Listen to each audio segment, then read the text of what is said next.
Welcome back, ladies and gentlemen, to another episode of the Three Man Weave College Basketball Podcast. I am your host this week, Jim Root, joined by Matthias Cox down in wonderful Florida, and joined by Kai McEwen, a fellow Chicago resident. Well, boys, we've got quite a bit to discuss here. We're almost to March. That would start on this Friday as we record on a Wednesday here. February 29th, really throwing a loop into our March anticipation plans.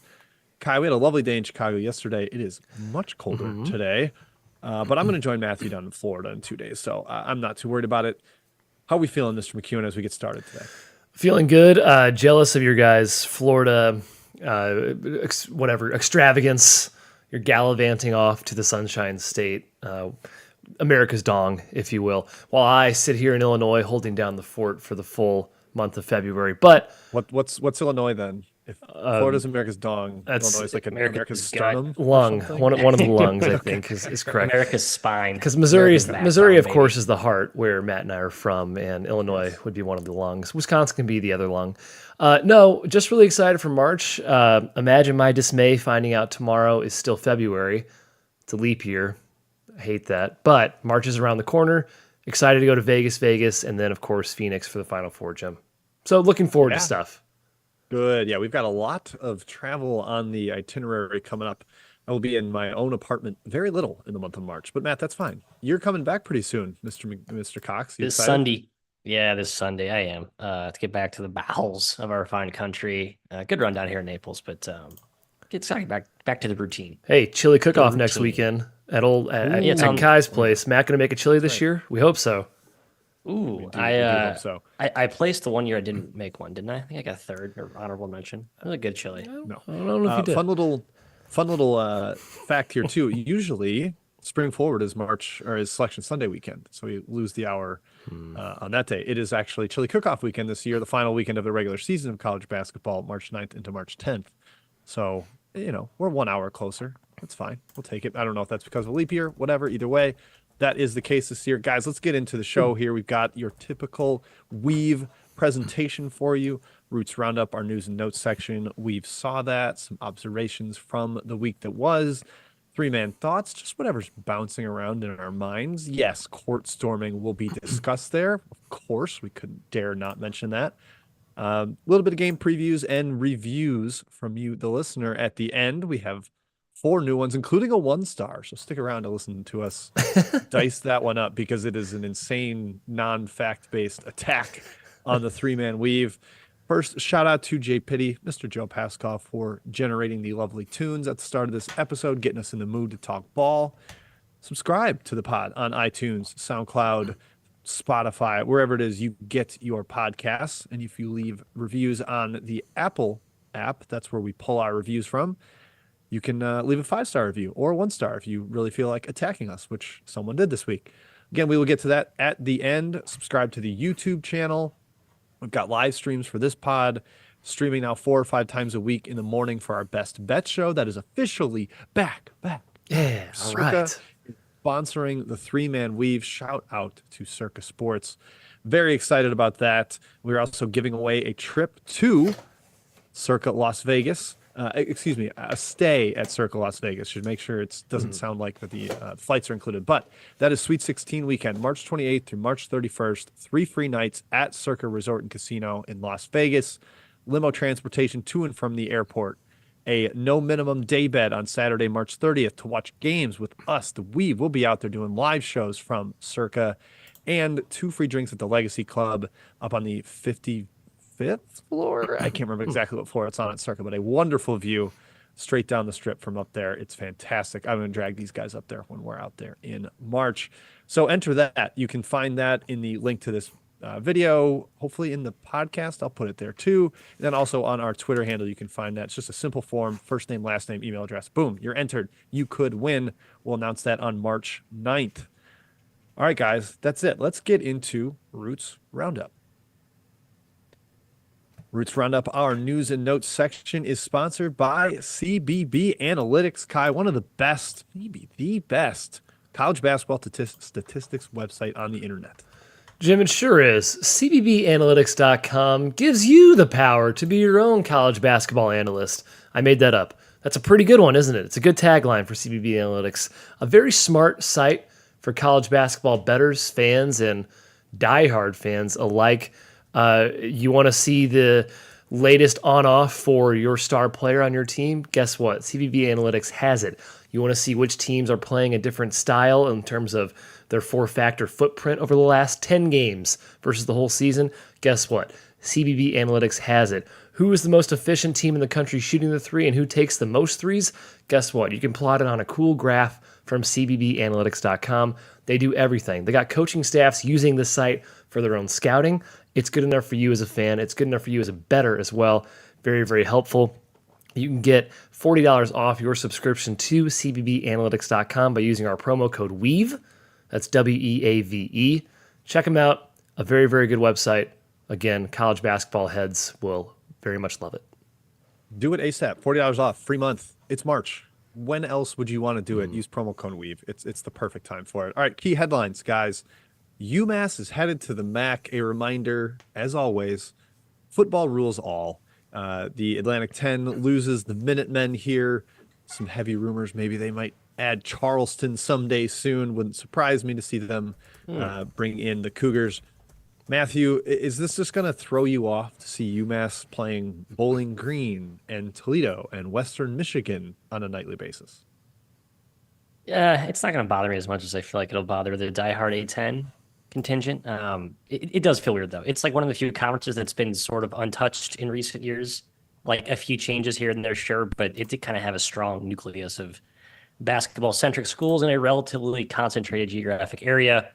And just because UMass has that excuse of a football team, they have to appease the higher ups. That's a bummer, but it's reality. So it's hard to get mad at this point about this stuff. You just kind of have to, take the jab to the groin and move on. 2 groin references, and there will be 3 with Manscaped, by the way. But yeah, a massive, massive downgrade, obviously, from a basketball perspective. Jim, will UMass fans be saying how easy it is to win the league now going forward? Actually, they would be number 1 right now in KenPom in the MAC. Normally, last couple of years, that has not been the case. Yeah, I mean, it's just you can't get an at-large there. Like I can't remember the last time the MAC had an at-large. You have to win the conference tournament. Your season really comes down to those final days. I saw somebody compare this to Temple trying to chase football dreams and leaving their regular place of basketball glory, and how poorly that's gone for the basketball program and really the football program too. Yeah. So hopefully UMass does not experience that same decline, but we're nervous. Frank Martin can win anywhere. He'll be fine.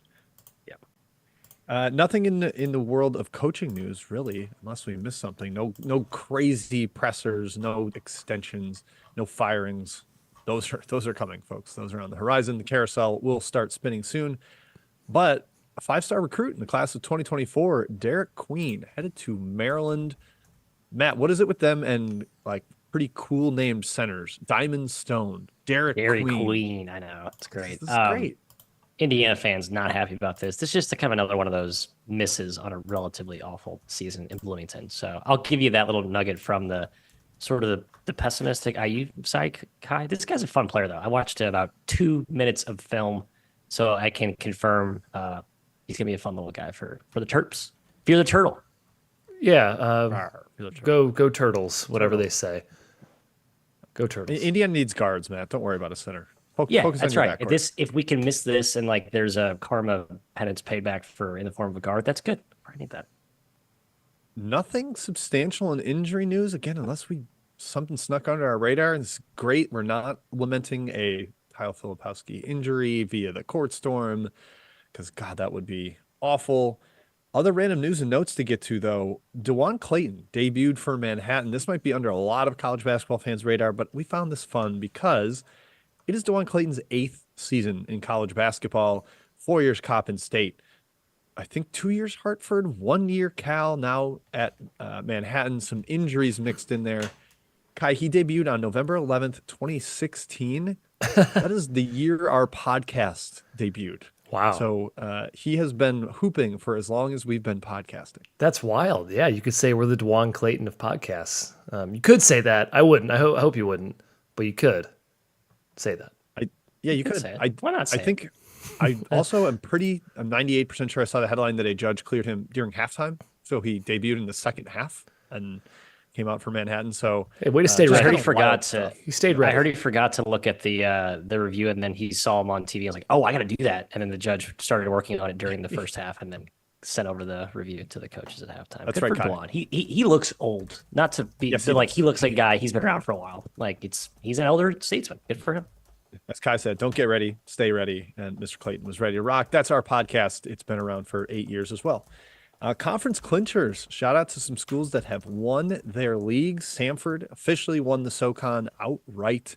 The Bulldogs, despite some injuries, some ups and downs, incredible job by Bucky McMillan.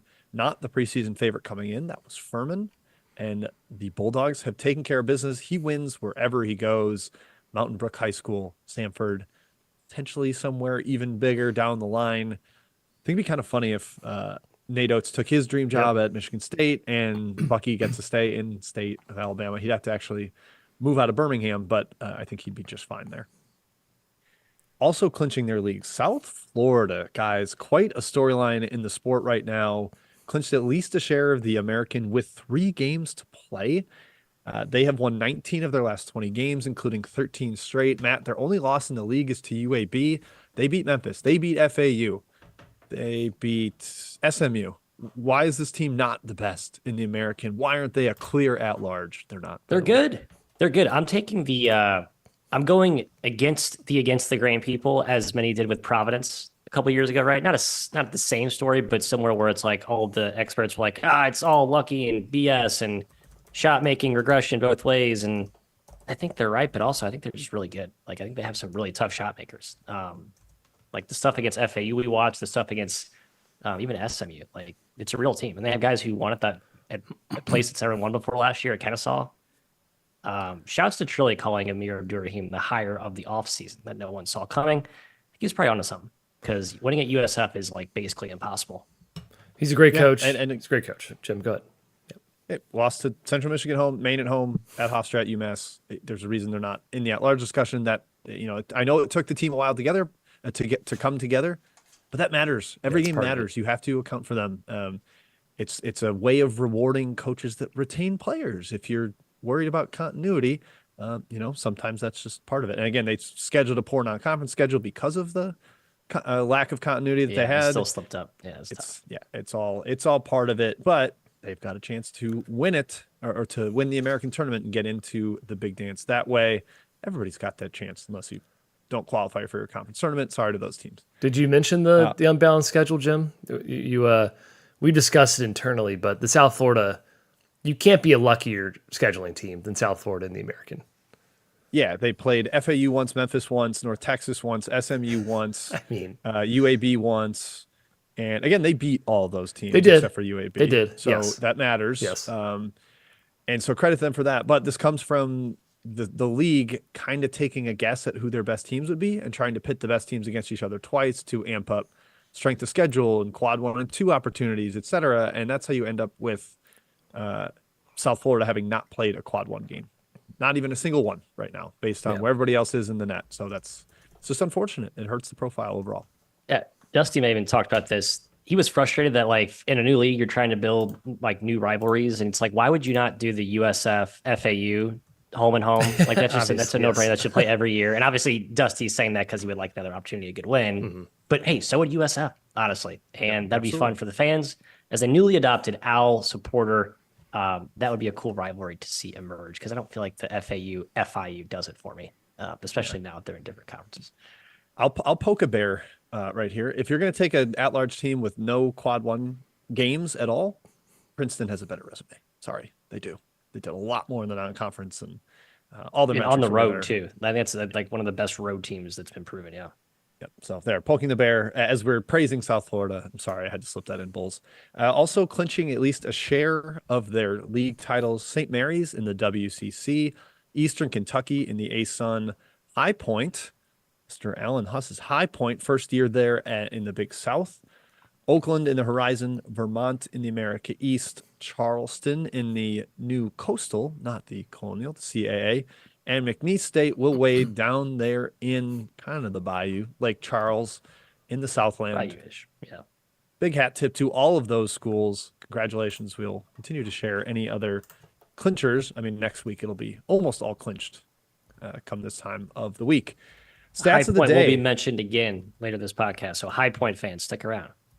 I also wrote an Stay article tuned. about High Point on Action Network. Good All for kinds us. of praise for Big them. High So Point. go ahead and check that out. High Yeah. Point week. Kansas State is now 12-0 in overtime games under Jerome Tang. This is an otherworldly stat. It almost boggles the mind. They're 7-0 this year. 7 overtime wins in a single season is already a Division I record. K-State has multiple opportunities to top that, to top their own record. This is absolutely absurd. Kai, what do we make of this? Is it the clutch gene? Does Jerome Tang instill confidence in his players? Is it an all-time fluke? You tell me. Well, he prays a lot. Maybe God's on his side, Jim. No, and all I don't know. Did you ever chant that against private schools? God's on our side. Yeah, We did that a was lot. always it was the we got girls. We got girls, We God's got on our God. side, so. We got God. Yeah, that sort of thing. God Private versus public. girls. No, I don't know. I mean, Jerome Tang is a fantastic coach. That helps. They have a great home court environment. I don't know how many of these OT games are at home, but I think it's a fair share. It's like 8, I think. Yeah, fantastic venue, right? Octagon Doom is fantastic. But also, you need a little bit of luck to be this good in overtime. So it's all three of those things together. I hope he keeps going. I love the stats like this. They're just against all reasonability. And then, of course, Kai, we have the not Reddit stat of the week, or is it Reddit? It is Reddit. However, I think they pulled it from ESPN, so I want to give credit where credit's due there. This is a username SuperWalrus1337 on Reddit. Great name. With BYU's win at Allen Fieldhouse, they have broken Kansas's home winning streak of 82 games when leading at halftime and 67 games against unranked teams. So huge win for BYU. 82 straight at halftime lead. Wow. Monsters. We'll discuss it a little further, and we saw that coming up next. That's it for Roots Roundup. It's time for We've Saw That, where, again, we will discuss that monster big win for the Mormon Cougars on the road. But, Kai, this section is sponsored by Manscaped. That's right, folks. I am holding up my Manscaped. You tell the folks. Oh, you about got it. yours? No. I guess Yeah, I'll be home. Matt's got to be in Chicago. Yeah, this episode is brought to you by the spring cleaning champions, Manscaped. This season, make sure to groom your carpets and the drapes with the leaders in below-the-waist grooming. Clear out that winter bush with Manscaped's Lawnmower 5.0 and watch your confidence bloom like the springtime flowers. Embrace the season and join the 10 million men worldwide who trust Manscaped. With our special offer, go to manscaped.com and use our promo code 3MW for 20% off plus free shipping. Guys, after using Manscaped, I can finally say that I have caught spring fever. Jim, how about you? Have you gotten a chance to break that bad boy out and go to town? Yeah, Kai, my favorite feature is that there's up to 60 minutes of runtime. So if you've got to really clear out, the Fangorn Forest down there, Yes, you got work to do. So you've got time to do it. It's great that we Fantastic have product. a sponsor that's both, appropriate for the target demo, but also seasonally appropriate. Yeah, Spring being our time of the month, as they just talked about. So that's good. Like Indeed. a double match. yeah. Double match. Give your balls a tug, shave the rug. That's Manscaped. Featuring dual LED spotlights to help you get through the darkest winter debris. This is fantastic. Waterproof. We're not done yet. Good. Waterproof. Yeah. Then there's finally, we'll skip to, let's see here, whether you're looking to craft your signature look or clean up that neckline. These are always the right tools for the job. Again, get 20% off and free shipping with code 3MW, manscaped.com. That's 20% off and free shipping with the code 3MW. Nothing like a little spring cleaning in your pants. Yep. Fantastic. Good. Great, All right. thanks. Let's talk. We saw that, guys. And we transitioned from manscaping to the Delta Devils of Mississippi Valley State. Matthias, we saw them get a win on Monday night. Well, actually, I don't subscribe to the Delta Devil streaming feed, but they did beat Prairie View A&M to improve to 1-27. You wrote the preview on the SWAC, Matt. How proud are you of the Delta Devils for getting on the board? Feels like a win for me and for my family and for all of our families. It really does. And as the broadcast so astutely pointed out, the nightmare is over. The boys have been battling hard all year. They got the big W. Happy for them. I can also admit I have subscribed to this for a game or two and then canceled promptly right after. I feel like now I owe them a full year subscription because of the joy they just brought to our hearts. I think I could. That's the least we could all do, right? Support local. Yeah, rush the the clips court. of the clips of the announcing team from Mid Madness were fantastic. Just they were so wired. Oh man, What are their names? Just passion. Andre, and Andre and Andre's the one I remember. 'Cause they've he been kept featured on shouting Twitter before. They are a fantastic 1-2 punch on the mic and ESPN Plus. oh god, what's the other guy's name? The play-by-play. Next up, monster wins to discuss. Kyle, you mentioned it. BYU taking down Kansas in their first trip to Lawrence now in the Big 12. Seems like they can measure up. We thought BYU would be great at home in Provo during league play, but for them to go on the road and beat Kansas is mega impressive. McCullough or not, man, BYU looking like a top 6 or so team in the Big 12. Surefire, lock it up, big dance squad. Hell of a job by Mark Pope. Yep. Oh, I Again, shouldn't swear talking BYU. How dare I? yeah, you should not swear, Jim. Yeah, I'm glad teams like Houston and BYU are having success in the Big 12. There was a narrative going into this year that these type of teams cannot compete in the power conferences, and guess what? Both of them are making the tournament and having a hell of a year. So, heck of a year. There's no hell in BYU. So, congrats to the Mormons over there, the Cougars. Hey, yes. I hope they all follow the honor code leading up to March Madness. Let's have all the players on the court. Don't, just take a month off from whatever it is you're doing with your significant others. All right, Matthew, your Duke Blue Devils gave Wake a huge win. In fact, I think the second Q1 win for Wake Forest is Florida is now in the top 30, so that home win counts. But then the Demon Deacons backed it up by going to Notre Dame and shocking at what a the start. Irish. I mean, it was only a 6-point spread. I don't want to throw them all the way under the bus, but for a team that the whole thing is, we just haven't gotten over the hump in big games. Look at the eye test. Yep. Crapping the bed in the second half at Notre Dame is not a good look. Yeah, we got to stop making this a theme where you get up to play a big home game against Duke and then you just take a dump on the road the next game, especially for Wake, who's trying to combat this exact narrative for a resume that's very extreme on both ends. It's just like, come on, Steve, we warned you. All eyes are on you, and sure enough, you got Shrewsbury. As Mike has been doing that to a lot of teams quietly. The Irish are kind of good now, and we'll talk about the Irish later. That's all I have to say about this topic. Kyle, on to you. Oh, the ACC fans will tell you, oh, well, Notre Dame's actually a really great team. We're the best conference in America. I mean, who cares they lost to ACC? They should be in the tournament. Jim, that's ACC fans right now. They're sour grapes. They hate the Big 12. Yeah, I don't know why. I guess a couple teams played bad conference schedules or non-conference. Yeah, we'll talk about that in a Kai 3-man thought. We will. Kai's fired up for 3-man thoughts. I'm fired up. I'll be honest. Thoughts. Yeah, I might have it against the grain hot take on the ACC Big 12 stuff. Good. Can't wait. Other wins to mention, Washington State got a huge one at Arizona last Thursday, but they backed it up by dumping one at Arizona State and allowing the Wildcats to retake control of the Pac-12. However, we talk about the Pac-2, fellas. These might be the only Pac-2 in the NCAA tournament, which, with the conference disbanding, it's kind of a bummer that Colorado, Utah have not made a strong enough case to be dancing this year. Potentially they can get there. It's not over for them, but looks like it's just going to be the Cougars and the Wildcats feeling good on Selection Sunday. One last big one to mention here.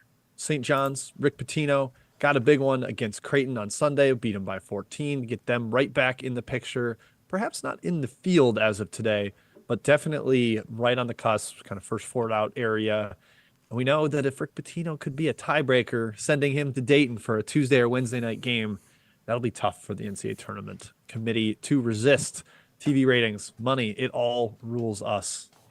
Individual performances. How about RJ Davis, Matt, down the road and Tobacco Road from the heels? 42 points, 6 rebounds, 4 steals in a, not demolition of Miami. It ended up being close at the end.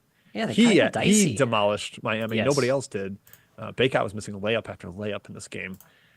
Ridiculous shooting barrage, though. The best scoring guard in the country. I'm not ready to say best guard because Jed's best defensive guard, Kolek's best passer, etc. Yeah, right. There's very distinct types of guards this year, which is kind of cool. But overall, just shot making, prolific, can take over a game with shooting. I think it's clearly we've been saying all year. Davis is grossly underrated because he plays with Armando Baycott and a couple of other notable, just really Baycott, I guess. But he's awesome. He's it's so clear he's his team's best player, and he is the reason I would say largely that they're this good. Because I still don't all the way believe in their defense. It's better than people think, but still not all the way sold on it. They need Miami was to go 2 off. for 18 from 2-point range in the first half. So and haven't been healthy in weeks. That wasn't a good result for UNC at home. I'm sorry. You needed RJ Davis to be a superhero, and you still kind of limped past the Canes. Fair. All right. Kai, in our world, Mizzou gave up 42 points to Caleb Battle of Arkansas in another SEC loss for our Tigers. 11 to 15 shooting, 14 to 14 from the line. Stop making bad headlines, Tigers. Ugh. This is the second best game score of the year for Sports Reference, behind only Oliveri's demolition of DePaul. Kai, we're in DePaul range right now. That's what Mizzou, we're being mentioned with DePaul. I know, look at how and fast now we're. mm. I'm pretty sure we're 3 games back of like second to last in the SEC now. Yeah, Vanderbilt has 3 wins in conference play, and we have 0. It's not good in Tiger Country this year, Jim. No, it's not. Having 4 good players, not enough in a basketball sport where you play 5 of them at one time. Yeah, it's a problem. And then Reed Shepherd of Kentucky, I know he didn't score 40, and we typically draw that as the line of demarcation. But at Mississippi State last night, 32, 5, and 7, 2 steals, 2 blocks, 11 to 14 from the field. The buzzer-beating runner at the end. I mean, this game was masterful. Every time I looked up at the TV, it was like, oh, Reed Shepherd drained another shot. Reed Shepherd made a block on a 3 in the corner. He is ridiculous. He's their best player. I'm sorry to Rob Dillingham and Antonio Reeves. Reed Shepherd's their best player, Matt. Am I crazy for saying that?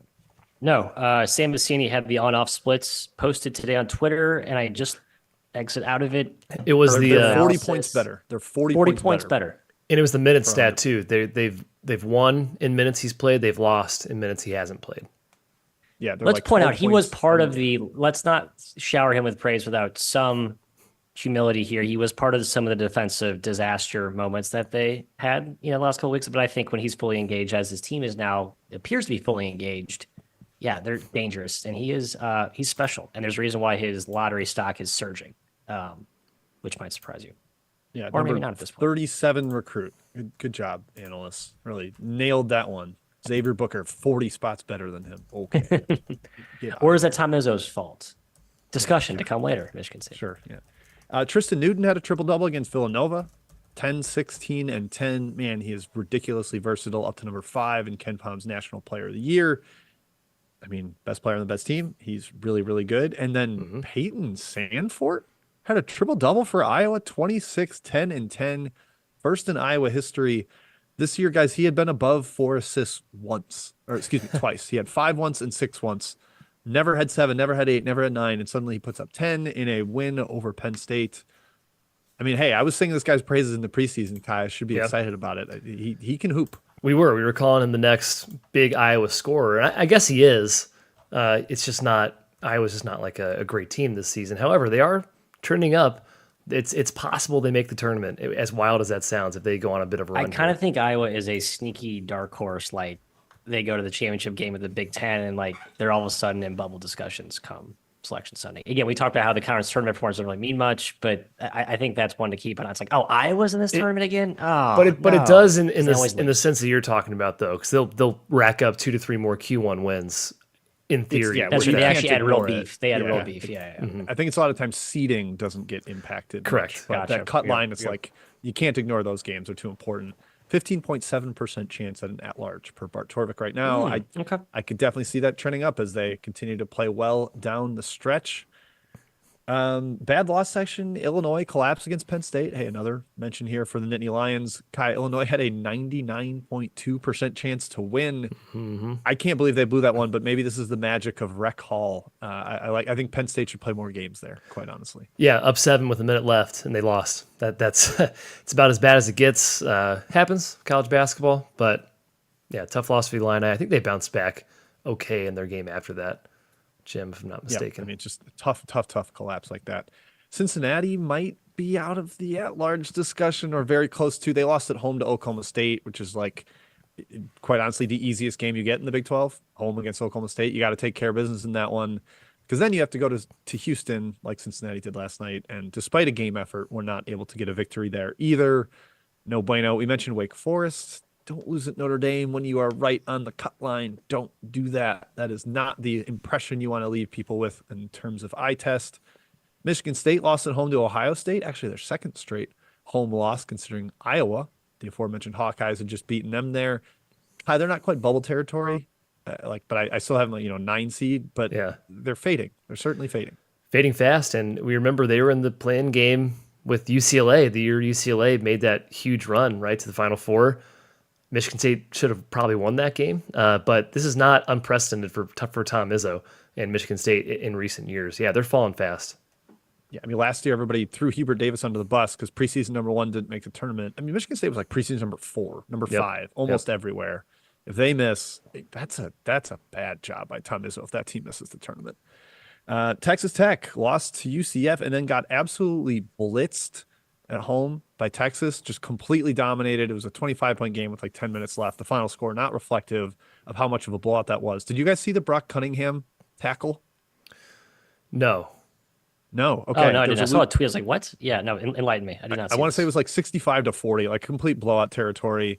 10 minutes left in the game or so. There's a loose ball around half court. Darian Williams is going for it. And Cunningham just doesn't even look at the ball, fully shoulders him into the scorer's table, absolutely destroyed Williams, and immediately turned to the ref with like, what did I do? I can't wait till Brock Cunningham's not in college basketball. I think he's my least favorite player in the sport.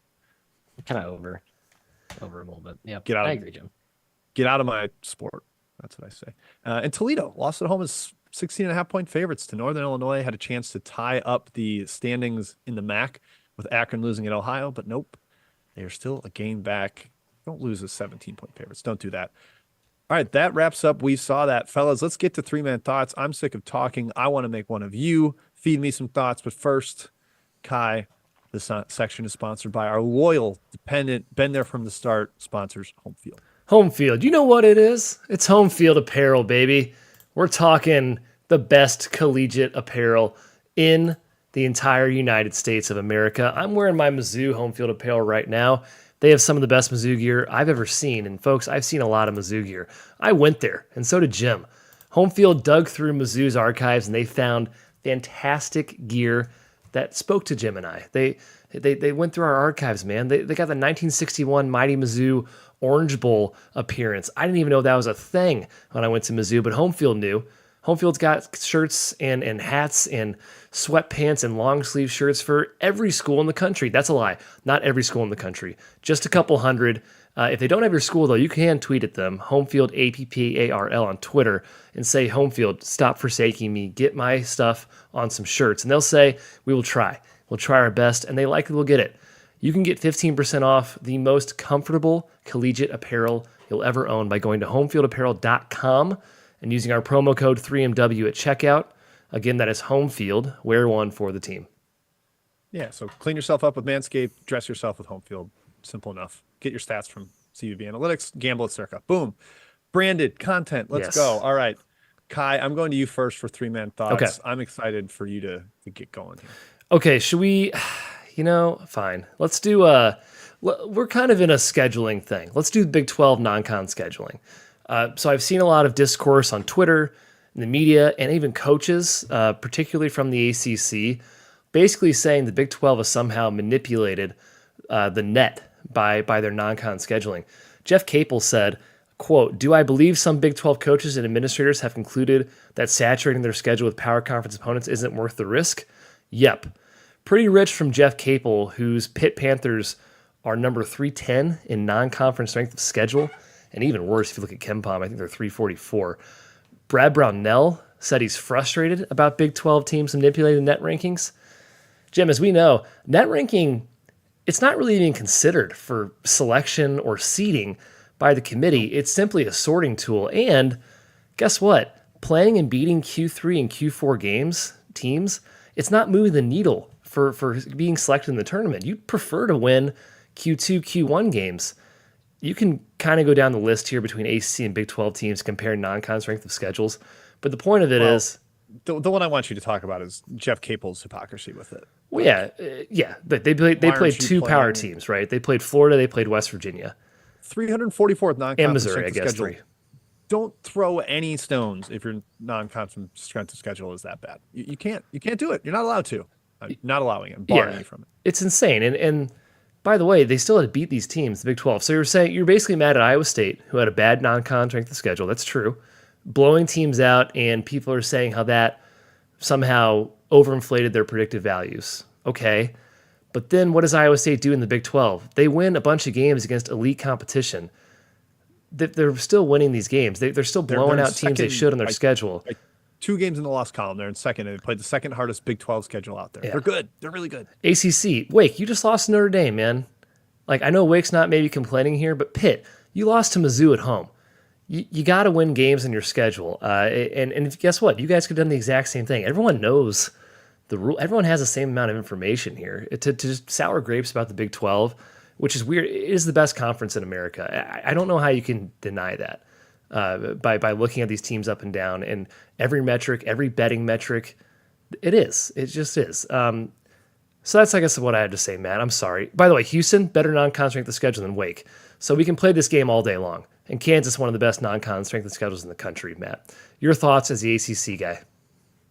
I'm not an ACC. I have no conference allegiance. I actually sort of never really understood the conference loyalty. Like, like if you're an Indiana fan, why do you have to defend Purdue to a Clemson fan? I guess that only aside, in the sense that it helps you build an attorney resume. if you're, I guess I think I get it more for football, right? Because you really only play conference games, and so your conference strength kind of matters more when you're comparing top teams.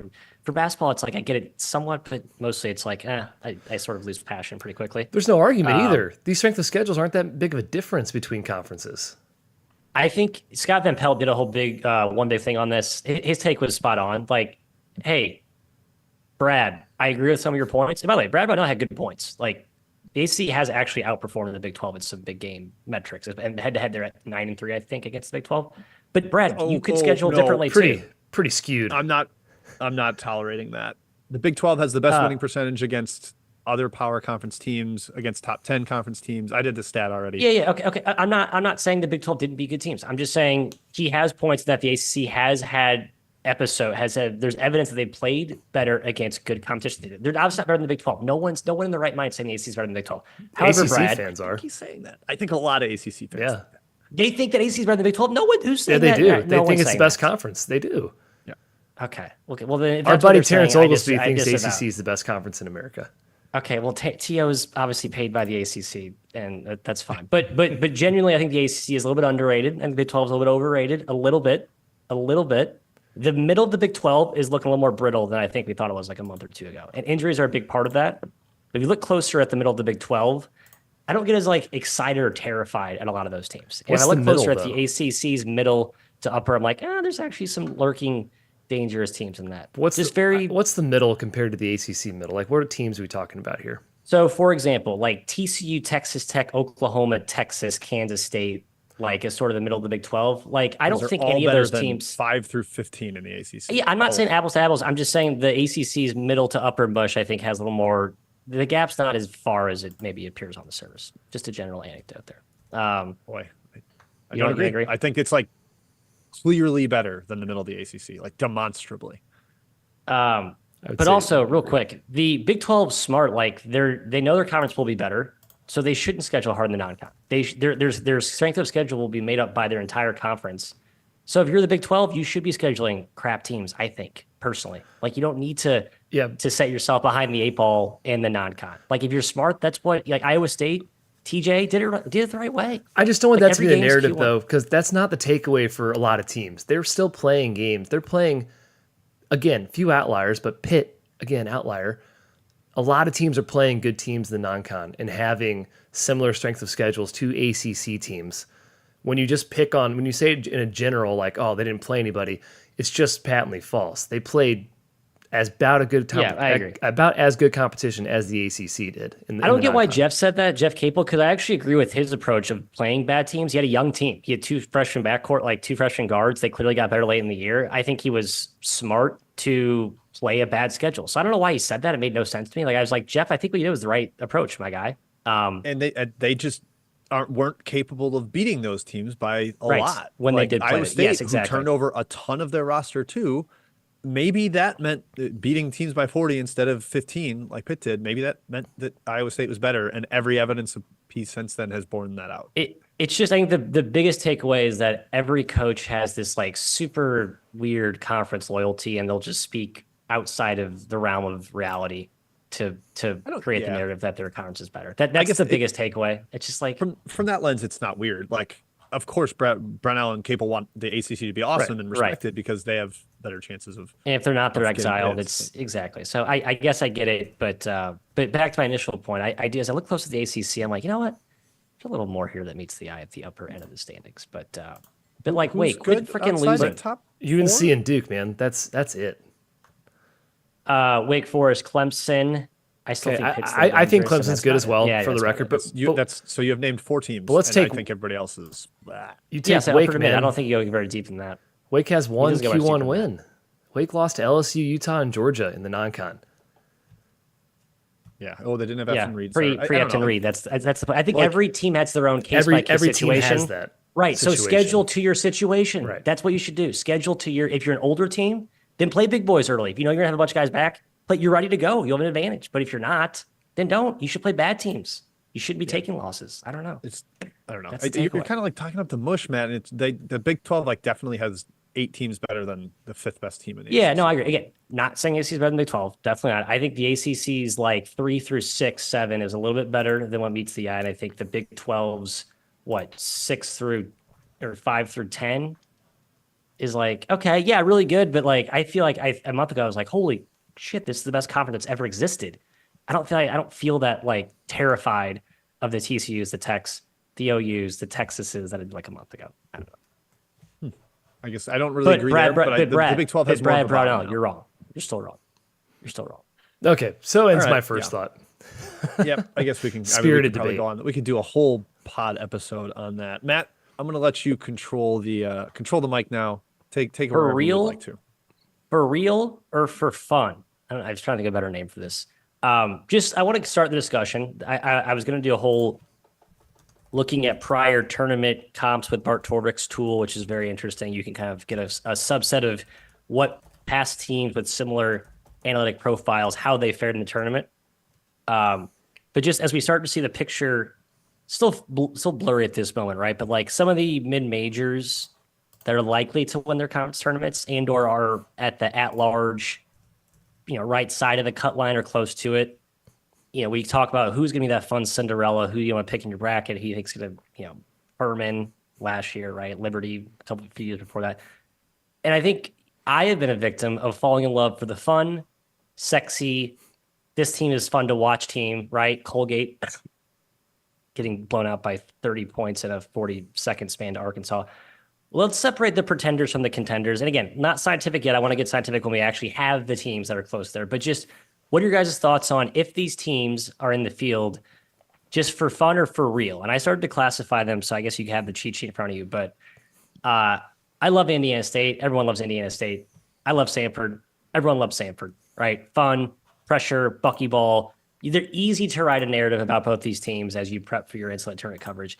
I still think Indiana State and Samford to a lesser degree are more in the fun category than the for real category. Do you guys agree? And it's better to get some relative comps on the for real side of the equation first. Thoughts? I personally think Indiana State is for real. I think they've played a much tougher schedule. I hope I'm right on that than Samford, and they've proven more in those games. They were right there with Michigan State at Michigan State. That's obviously a huge game. Now they got blown out by Alabama. Okay, I'm not super upset with that. And I think they played him close-ish for a while, and no Avila, who's like arguably the most important player. Huge. Yeah, he is. And I think they have real upside in a tournament setting. They have 3 really good guards in Conwell, Larry, and Swope that can basically score whenever they want. Plus you have Avila, who's a matchup nightmare. I really and a great coach in Josh Hurts. I think they can be for real in a tournament setting. I more so agree with your Samford take, though. Super bad schedule, and the only game they played against a really good team is Purdue, and they lost by 40. I don't think their style plays very well in the tournament because of the possession count. Yep, I'm with you. See, I think the possession count. Yeah, go ahead, Jim. Sorry. And I'm comparing this to 2022 when like all of the mid majors that made the tournament were amazing 3-point shooting teams. It was like South Dakota State, Colgate, Longwood, Jacksonville State, Vermont, Montana State were all top 36 in 3-point percentage. And I was like, holy crap, we've got all these big time upset possibilities. And almost all of those teams got steamrolled or did not cover. Yeah. It's like they're more finesse and good because of jump shooting, and it's harder to create those jump shots against high major athleticism, et cetera. Samford right now is third in the country in 3-point percentage. I think they're going to struggle to have that carry over into a meeting with a top athletic tier team. And Indiana State is 15th. True. To kind of double down on your point. That's actually where I landed, is like, I think if your recipe is making threes, that's closer to your ceiling outcome. To win a game or two in the tournament as an underdog, you need to shoot above your head and beat your opponent at other avenues, where I think that's where Samford struggles, Indiana State struggles. Samford at least has the ability to turn you over a little more, so I kind of like that. But yeah, both those I still put in the fun category. Now, the for real category, and I'm not saying these teams aren't fun, but like if you take away the Will Wade factor from McNeese, like I don't think it's really a fun team. Like they don't always look pretty. Like some of their shot selection is very questionable, I'll be honest. But they look, the theme with all these teams I wrote down here. So Charleston, James Madison, who's by no way guaranteed to make it, could easily be App State, who they've lost to twice. Louisiana Tech, knock on wood, our CUSA Darlings, who's in no way guaranteed to make it either. And I threw New Mexico in there just because I think they're an interesting discussion point. But those first four, all of them are excellent at the possession tug of war, right? If you look at effective possession ratio, turning the other team over, protecting the ball, winning the battle of the glass on both ends, all four of those teams score very highly in those marks. Yes, they can shoot, but that's not why they're good, right? Charleston's not great because they can make threes. They're great because they dominate the glass and they turn you over, right? Louisiana Tech, they're great because they can dominate the glass. And in this case, I think they're special because they have two monsters up front that can contend with any big front line that they'll see. McNeese, they have shot-making guards, but again, they protect the rock and they can turn you over. And they've even done so against good teams. In Charleston, we know what the recipe is. Like, I look at those teams as like, I'm not saying they're not fun, but I was trying to sort of start to pick out the pretenders from the contenders in my bracket. I think athleticism is really important here. You have to be able to go up a little bit. I mean, you don't have to be like a top tier athletic team, but like McNeese has got guys that have played at really high levels. Christian Shoemate's been at McNeese, but he might be the best athlete in the entire conference. He's insane. So he's a guy that can kind of play up and level. I think Louisiana Tech, like you mentioned, that front court, Isaiah Crawford is an insane athlete. Bacho is ridiculous for a guy his size coming from Texas Tech and Arizona. James Madison has athleticism. I'm not sure Charleston is there. I maybe fear them a little bit in that department. This version's worse than last year, I think, right? Would we agree with that? Agree. Yeah. I agree. It just sucks they got a tough draw with the way the Aztecs were playing last season, but I think they could get a better draw and still come close to upset, if not pull it off this year. Again, it's all about matchups. I fully expect McNeese to win a game in the tournament. I think so too. I know, because they're going to hover around probably they'll be a 12. 12? Yep. 12-ish seed. I guess they've kind of they will definitely be a 12. Yeah. There's almost no way they won't be. Unless they lose one of those. The problem is they lose one game though. They're going to fall down. Like a whole season. I think they're like top 75 in the net, aren't they? Like they're going to be favored by 16, 17, or 18 rest of the regular season. And if they don't win a tournament game, they're not in the tournament anyways. So as long as they the at-large case, I don't think is there.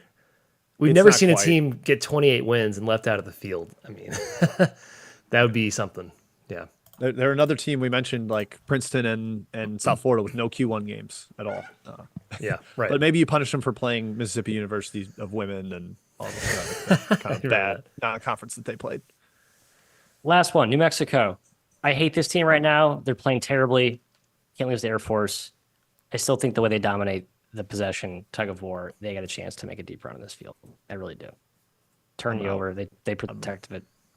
I'm out on New Mexico. I'm really close to it. Yeah, I still like the profile. I still like the profile. Upside, high upside. I'll give you high upside. High upside. Sure. Fine, fair. Yeah. All right, that's my thought. I digress. Jim, to you. All right, I kind of take it back into schedule-ish discussion directions. Wins above bubble. Wins above bubble. Something I want to get more out there.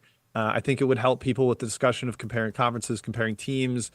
To explain what it is a system that grades every game on a sliding scale. Every game is worth something. Home, away, good team, bad team. It is based on if you're playing, or if a mystery bubble team X was playing your schedule, what would their expectation be to win a game? Like if they're playing a cupcake and their expectation is to win 92% of the time, well, if you win that game, you get plus 0.08 because you exceeded the 92% by 0.08. If you lose 0.92 because you fell short of expectation. So if you play 10 of those games, you can accumulate not even a win above bubble. So you're punished for playing a low schedule, but it does kind of regulate different strengths of schedule, where if a team goes 27-2 against an easier schedule, how do you compare that to 18-11 against a much tougher schedule? This is a way to do it, where each game has a grade. It just kind of, it's pretty helpful for mid-majors, because again, those are the ones that end up with like all right, played a bunch of Q3, Q4 games. How hard was it to actually go consistently through those games and not lose? The question is, do you use the net as the grading tool for all the teams? Do you use KenPom, Right. use BPI, use Bar Torvik, whatever, etc.? I'm using Bar Torvik because he has it conveniently listed on his main page. It's about what you've done. It kind of lines up with resume stuff. So surprising teams this year, based on where they stand in the wins above bubble stat, again, grades every single game. South Carolina is 12th. Pretty surprising to see that. I mean, they have definitely won more games than you'd expect for a team of their quality. I should also mention in the 1 seed discussion, UNC, Marquette, Kansas, Tennessee, all ahead of Arizona. Interestingly enough, Arizona is 8th. So wins above bubble a little bit lower on the Wildcats. Indiana State still 29th despite a couple of losses. And again, those were shorthanded, missing a very key starter. Kai, the guy that had 20 rebounds in the game we were at. He missed both of those, or most of both of those losses. But still, right there, 29th and wins above bubble. Princeton 31st, James Madison 37th, Gonzaga 38th, and even South Florida up at 50th, at least in the actual bubble discussion. If you're looking at it this way, they're not getting penalized for no Q1 games at all. Wins above bubble treats them equally.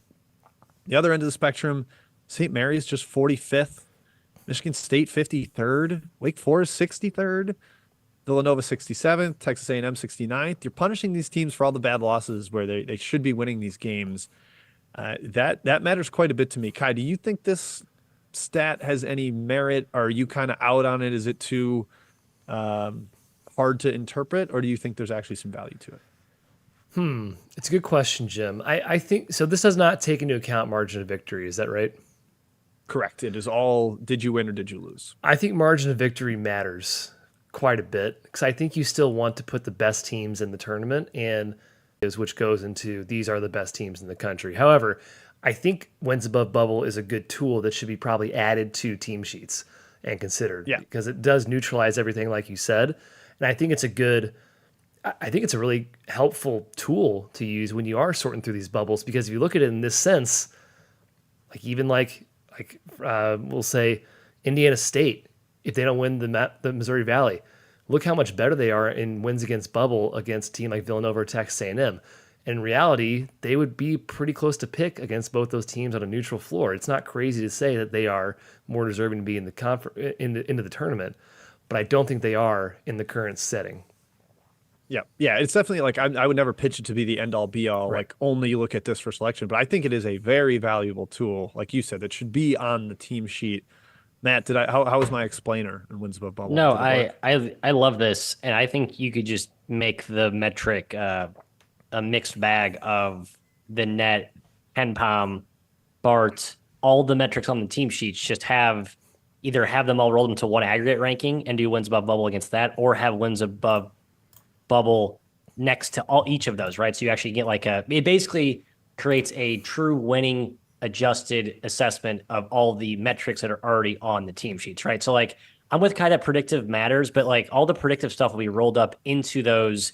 And then how did you do against those teams? So it's a better assessor of the quality of your wins. And back to, I think Jim's point is winning and losing is all that really matters in this.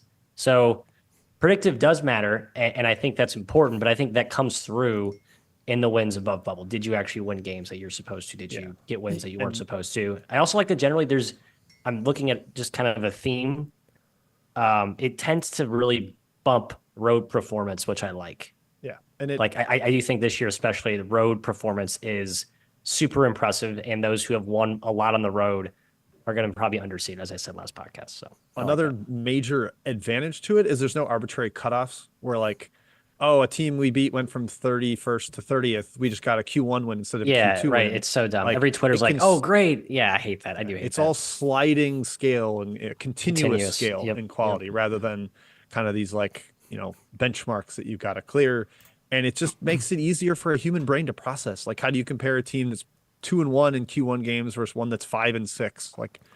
okay, they have more wins but a lower percentage like that. It helps to present it in one number like this. I think it's very, very beneficial. I agree. Hard agree. Yeah. All right, Kai, to you for your second thought. Let's storm a court here. Court storming, guys. We're talking court storming. I'll preface this rant with, so I don't get in trouble here. Player safety, number one. I'm for the safety of players. The Wake students went early. That is true. They went early. It's on the administration, first and foremost, for what happened in the Wake Duke game. Got to hold them back. Okay, now, got that out of the way. The Big J Journal outcry of the flip situation was ridiculous. You got Billis, Greenberg, Franz saying you're deranged if you assign blame to Flip. The guy shoved, tripped a guy running on the floor. Excuse me one sec. Getting myself worked up. Wait. You're saying Flip did? Yes. Yeah, Flip shoved him. He pulled a Caitlin Yeah, Clark. okay. See, this is where I agree with Scott Van Pelt's thing again. Like, you cut can me off. break down the Cut me tape. off. Okay, sorry. Yeah, I don't. You're reaching for that. I'm not saying this is Flip's That's a fault. reach. It's foremost the administration of Wake. Flip, though, headhunted, pushed the guy and tripped him. Headhunted. Stop it. No, He you're did, getting interrupted. and here's You're why. cut off. Headhunted. Because- Are you kidding me? because- 0% blame, 0% blame, 0% blame. Emotions are high at the end of 0%. games. These players are pissed. I'd be pissed too. You're gonna hit a guy that's running at you like an idiot, and then you get hit. You play it up like you're dying. Caitlin Clark flopped. She stayed down and played it up. Flip 100% embellished his injury. I agree with that. He That did. part I agree with. Yes, He wasn't embellished it. actually The dude, hurt. Shire He's did. playing the staff today. did. That He's was playing on today. that. I agree with And that. he was Yes, I like, agree. it was like get a wheelchair type stuff. It was Yes, Paul I agree. Pierce. That was soft by Flip. Just level the No, guy and own it. That's what he should have It's done. playing Level up. the It's kid like a and own soccer it. player going down. And no, I don't want anybody to get hurt, but it's ridiculous what happened here. And if this didn't happen to Duke, if this was a Southland game, a MEAC game, a MAC game, a SoCon game, nobody would be saying anything about this situation. The fact that it was Duke on national TV is the reason we're talking about it. No one's talking No, about it's the because he got hurt. And the point is, he actually didn't get hurt. He was fine as he's. No, it's because it was tonight. Duke. That's where I'm saying if the exact same thing happened in the MAC, nobody would talk about this. If a really prominent player got hurt, it would be. No one's talking about Caitlin Huge Clark thing. anymore. They saw the tape. It was like, oh yeah, I guess she did kind of just seek the fan out and run into her. There's been hundreds of court storms over the past several years. It's never been a problem. What they should be doing is what K-State did, which I think is a great idea. They have a big rope that they take. Every security guard is handling it. They block off fans from the players in the handshake line. Would this have stopped go to the Wake players. necessarily? Yes. If you had a rope, it might have, but they still went early. Obviously, break them up. I don't even think you need a 30-second clock, to be honest, which is like what Fanta's saying. I don't think you need that. We've dealt with this for years. Part of the Come fun on, of John. storming is the emotion of going Agreed. away Don't- and just kind of like yeah. heat of the moment. Yeah. Don't take one of the best parts about college basketball away because of the situation. Thank goodness Coach K is not coaching. It would have been banned immediately. But the Billis thing, He like would been trampled. Billis saying like arrest all the students, this is ridiculous. Even Greenberg saying fine the school $1 million. Stop it. Just ridiculous. I hate it so much. Wait, I didn't hear Greenberg's probe. That's worse than Jay's probe. What was his probe? He had Fine like the three school's $1 different million. proposals. Yeah. Yeah, one of the potential one was It's still $1 worth it million for him, fine. probably. Anyway, Cut your best point. Security to players, not fans. Security is not quit trying to get yeah. fans off the court. Just go protect the players. Yes, exactly. That's all that matters. And a lot of The schools students do can it have right. Freaking haymakers. Who never can been a Who problem. cares? Never been a problem. Go to the players. It's all that matters. This isn't about Duke either, me not liking Duke. This could happen to Missouri. I would have been mad as a Mizzou fan, of course, but my opinion is the same. Like I'm mad about the court storming ire that's come out of this, which is I think is ridiculous. Yeah. Oh, I'm still I don't care if students storm the court in literally every game. Game. I don't care about what the win is, who it's against. Like college students should have fun. Anybody that tries to gatekeep having fun in college is an absolute freaking squid and loser. Go back to college and have more fun. That's your own fault, your own problem. Yeah, I'd like the players to be safe. But like Kai said, it's what like a 0.01% of court storms where we've had any sort of like player safety incident. As long as people prepare for it, schools prepare for it, keep the players safe. Just keep it going. We don't need to performatively come up with crazy punishments or theoretically arrest people. Get that out of here. Or say you're deranged. I can't imagine how if you the think operations Flip hit a guy or like hit the fan. You're deranged, says Fran Fraschilla. No, just watch the tape, man. Like, I don't know what to tell you. Watch it. I'm not saying it's his fault. Yeah, Just saying he I don't did care it. what Flip. Yeah, my point did is, it. I very strongly believe with Flip has every right to do whatever he wants. To Yeah, kids go ahead. storming on Hit the court. fan. Like, I don't honestly, care. like Yeah, But that's where I got mad. knock him out. I was upset with Punch Flip's him. That'd be fun. reaction to it. But I don't just- fake an injury. Like, You might go to jail. Oh, I'll be honest. I'm fine with just a straight, I mean, I Yeah, really am. Maybe I'm why going not? too far with that, but when you rush the court just as a complete savage, like, I'm sorry. Like, if I get jacked in the face, if I'm going full speed 0 to 100 after IU just beat Kentucky, like, you know what? I'll probably wake up the next day and have a good story to tell. And that's fine. One You know what? one That's other fine. just We'll go about our point. day. Sorry, I don't mean to belabor. I know I already am. There was people saying that Wake fans were going after Duke players and going after Flip. It's not the case whatsoever. That's I not what I cannot saw. believe this was even a narrative that people were saying that. That was part of the player safety. again, Like, these guys are targeting yeah. players. No, they're not. They're just happy to be out there and they want to celebrate and storm the court. This is That also made gonna- me Even if they do. pretty upset. Even if they do, there might be one or two derelicts who does do that. Who cares? Just protect the players. That's the solution. Get the Well, security I'm guards not worried around about the the players, Kai. 7-footer. That's all you care. I'm not worried about the Just 7-footer get around against the the players. 6'0" This is dweeb also going to rushing the court. Streisand effect itself, where if we keep It talking is. about how It fans are is. going after players, some dumbass fan is going to be like, wait, Exactly. I can do that? I Yes. never even Right, thought about right, that right, until you right. started talking about it on ESPN. So On the I week hate that- podcast. hate that Yeah, aspect. I like that. I hope the word of blame for the next incident. That's fine. No, That's perfect. not Flip's It's fault great. at all. Just saying the injury embellishment was a lot, and the stuff that came out from it, I thought was way over the top. So there's my piece, Matthew. Yeah, bad security by Wake. Just like, again, protect the players. Quit trying to keep kids off the court. Kids are coming on the court. You cannot stop that. It's 20 versus 2,000. Just go protect rope. the 20 players with 20 security. Take one security guard per one player. All right, security guard A, John, you got Flip. Security guard B, you got Tyrese. Yeah, you only all right? need 10. Get the ones that are on the court. Exactly. That's all. Even if the Actually, walk-ons, you let need them get five. trampled. It's Who all about the role cares? players. yeah. This is not a hard solution. It's a baffling incompetence in just like basic operation security. Like, surely we can figure this shit out. Surely. Okay, Surely. I'm done. Sorry. No, All right, I'm sorry. I'll let you have that. Hey, No, let's I'm lighten it sorry. up, guys. We're gonna lighten it up with a game of this or that. So I'm easy. glad the way this is flowing into this. This or that. You guys are gonna pick between two teams of similar ilk, similar varieties. I'm gonna make you choose who you have, I guess, more belief in the postseason, or more just general positive vibes about right now. I got 6 of them. If you can come up with other ones, go for it. But we'll start with the Scuffling Mountain Westers. We are between New Mexico and Colorado State here. Obviously, both have pretty strong guard play. Matt loves the blueprint of the New Mexico Lobos squad. I prefer the coach of Colorado State. I do too. Kai, you tell me, who do you prefer between the Scuffling Mountain Westers? Between Colorado State and New Mexico. Oh my golly. Man. I'll take New Mexico. I'm not even Jim, sure your I believe premise was it. spot I'm not on. even sure I I know. believe it. Jim's premise was spot on because, like, Richard Pitino's coaching in that Air Force game was abominably horrid, absolutely horrid, just terrible. Yes, I still take my Lobos, but I feel terrible because they all hate each other right now, and Pitino's might be a bad coach. I may have misjudged that.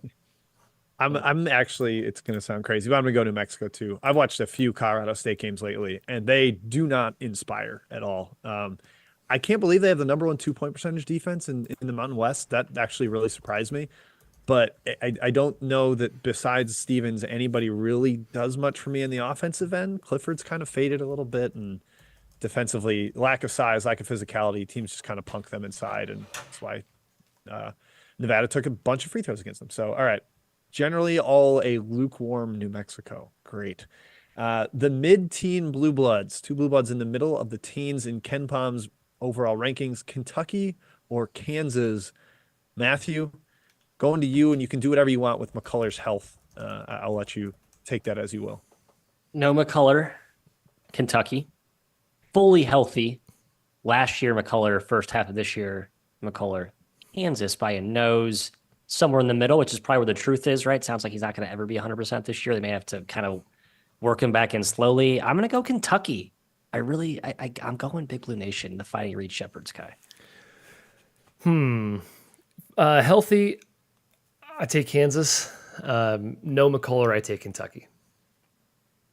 Yeah, I think that's where I land. I'm wondering if Calipari has finally figured out who his best players are. I know this was Sam Vecini's big kind of crusade online today too, of get Dillingham out there, get Shepard out there. We don't need 30 minutes of Justin Edwards because he's trying to build up his draft stock and had one good game against Alabama. Yeah, Play your right, best players, roll them out. Of course, the Trey Mitchell injury matters a little bit too. Kentucky not quite fully healthy either. I feel like Kentucky has very high ceiling, low floor.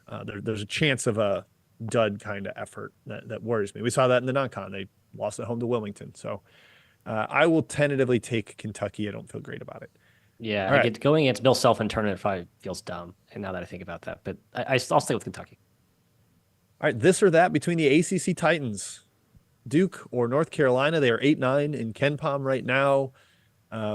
Duke has had a little more, I would say, injury concerns over the years or over the season, given Roach and Mitchell missing some time. North Carolina generally has been healthy besides Trimble. Maddie, where do you land? I know you have a bias to worry about here, but I'll see what you can do with it. Yeah, I Duke by a nose. Again, UNC's defense has profiled much better in ACC play. Like their interior defense has been very good as well, but I still think their metrics are propped up by no one making shots against them. I got Duke by a nose. I still don't fully trust either yet, Kai, as like a super elite top 5 team. Duke. I think Duke's a title contender. Yeah, I'm with you guys. Duke, I believed in the beginning of the season. UNC's pretty dicey effort, just like we talked about, 42 from RJ Davis and escaping a Miami team down their 2 best guards. I did not get the warm and fuzzies from that, and UNC generally has not been as strong over recent stretch. All right, Kai, to you for Big 12 middlers. Matt kind of mentioned that he is cold on most of this, the middle of the Big 12, but you could do this with a couple teams in this vicinity, but I'm going with Texas and TCU. Which team do you feel best about? TCU is who I'm going to go with here, Jim. Coaching. That's my main thing here. I know. TCU. Yeah, I'll go TCU by a nose. I think, Texas' roster is actually quite dangerous. Kendall Weaver's a dog. Love that guy. Winning player. Does the right thing. Big fan of him. I'm taking TCU because Brock Cunningham. That is my reason, and I'm sticking to it. Get out of my tournament. Don't want to watch him I'm sorry, Max A. Smith. I'm penalizing you for your teammate. But yeah, we've seen him in the tournament. He's had his moment in the sun, so I'm okay with that. Yeah, maybe Jameer Nelson Jr. It's his time for TCU and Trey Tennyson. All right, shaky league squads. They're very close to each other in Ken Palm as well. FAU or Washington State. Sorry to the American for calling it shaky. I think Matt's probably going to be mad at me for that. Going to have a little sit down with me after the podcast. But 2 teams that are going to be in the tournament, almost certainly, have some solid or some unique identities. I guess Wazoo is huge. FAU is small but has great guards. Kai, what about you between these 2? FAU, and I think they can make a big run in the tournament. Yeah, I think they're built for. They're built for it, baby. They are. I do think they're built. I still, man, last game was bad though. I think their defense is actually a major issue. I was kind of holding on to maybe it's an effort thing, and you're right to Kai's point. They'll turn it on, but they couldn't guard anything against Memphis. Anything. I want to do a look back at Florida Atlantic's defense. Where they were last year. At the end of last season, they were 34 in defense. Pre-season, pre-tourney, I think they're even worse defensively. I don't think this is like a crazy outlier. No, I think they're 50th. I mean, they're a lot worse this year. They were better last year. Yeah. But you're right. Defensively, it's a fair point. I'm downloading the pre-tournament from last year right now, Kai. I will relay that answer to you. Shoot, I gotta freeze the top. But to your point though, it doesn't make a lot of sense why they are worse this year. The roster is largely the same. They didn't lose some like stalwart defender. Like Michael Forrest wasn't like a lockdown apathy. Not quite apathy. I think it's more so mindset a bit. I mean, I know you can't really measure that, but it's a different mindset. This team is now the hunted instead of the hunter. It's more so we know we can outscore the opponent. It's a less focus on defense, a less chip on shoulder type of thing. I think they get that back in the tournament when they're all of a sudden back in the underdog role. They can lock down. They have the ability to still. I think it's a bit of a different mindset. And the AAC is good, right? The American's a good conference, as we've said. 36th. Okay, so defense. Way better this year. So, yeah. Okay. And yeah, I think in part of being the hunted is teams have really figured out how to game plan for you have no second big on the floor. Like we will pull Golden away and we have focused on it more because we're coming after you. and you're going to compete at the rim with Elijah Martin and Janelle Davis, and we'll probably be able to finish against Brent those guys. Weatherspoon, and we can win those matchups. Yep, agree. Yep. Yep. All right, the last one in my this or that. This is the resume better than predictive category. South Carolina and Northwestern, teams who are down in like the 40s, mid to high 40s in predictive rankings, but have really, really impressive resumes outside of Chicago State's loss to, or South Carolina's loss to Chicago State. Excuse me, Northwestern's loss to Chicago State. Sorry, Kai, Northwestern or South Carolina? What do you feel better about? Emphatically Northwestern. I think they're a much better team than South Wow, Carolina. emphatically. I think the Gamecocks are a bit of a mirage. They're fifth in luck, by the way, in KenPom. I don't think they're as good as their metrics suggest. They've won some good games for sure, but I think Northwestern's better. I lean Northwestern. I was going to say Northwestern. I thought it might surprise people, but I'm shocked to hear you go all the way in, put those chips all the way in the middle, but proud of you. Yeah, Northwestern's good. I know they lost Barry. It's a big loss, but they're still really good defensively. They got some size, and I think they have the best player between the two teams in Boo Booey. So I'm going to go South Carolina, and I will take issue with your Northwestern's really good defensively. Outside the top 70 adjusted defense, 11th in the Big Ten in defense, and now they don't have that big time second gunner in Barry. I'm going to go with South Carolina in that Wisconsin-esque system that they've got going on. I hope both of them play a Mountain West team in the first round because I will wager on both of them. Play each other.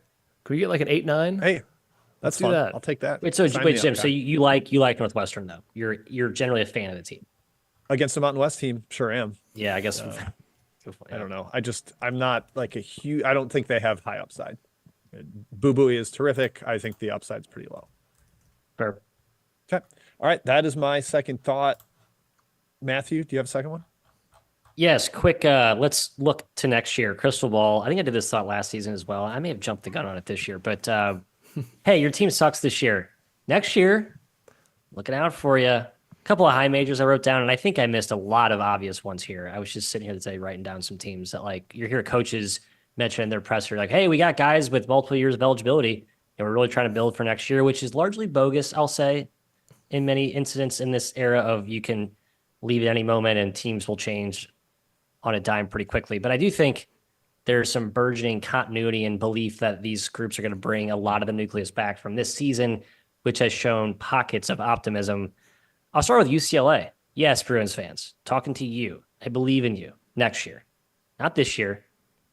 Cronin was asked about this in the post-game presser after USC. Like, yeah, he's multiple times talked about how he thinks next year is going to be special, but this one's obviously not going so great, despite recent improvements, I'll say.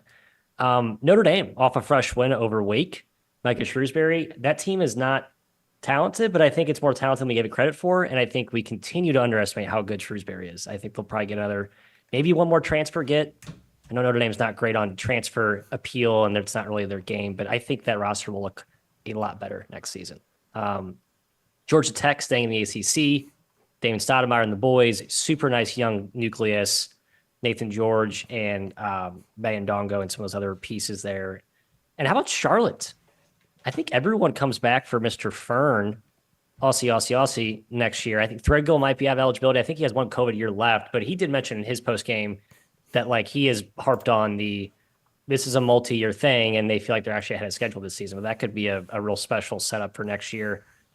Then I'll run through some mid-majors. Little point to add on Charlotte, Matt, where like all those guys came back after their coach left. Like in June or May, whenever it was, and like look how many people left West Virginia after that happened.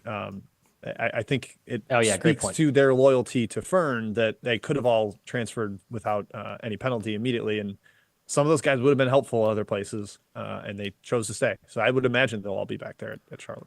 They got the international flair there too. I think that sort of is a tight bonding thing that'll bring, like UCLA, same thing. We've seen some of that continuity aspect with Tommy Lloyd at Arizona as well.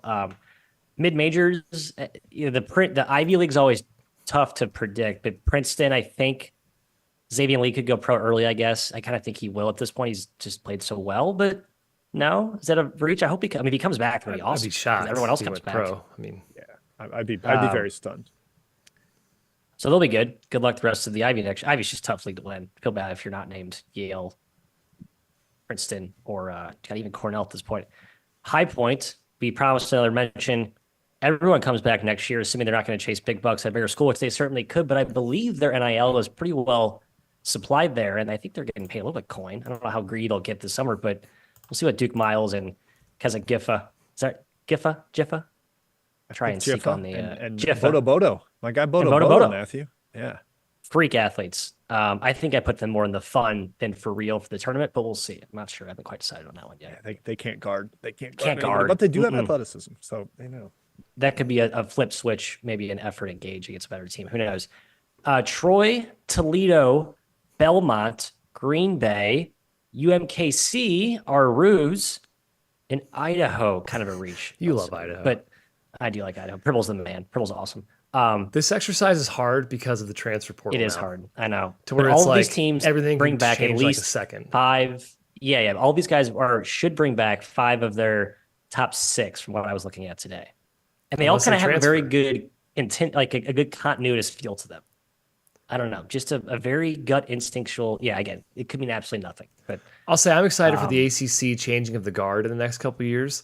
We're I going to see agree. Notre It's Dame, some Georgia Tech, refresh. Wake Forest, all at the top. Syracuse, Louisville, when they get a maybe? good coach, all those teams are going to rise to the top like cream, and it's going to be a beautiful. Duke, UNC will always be there. They're never going away. did I forget Syracuse? Now that you mentioned that, I feel like they could all come back, but there might be a pro exodus for Judah and some others. I don't know. Yeah.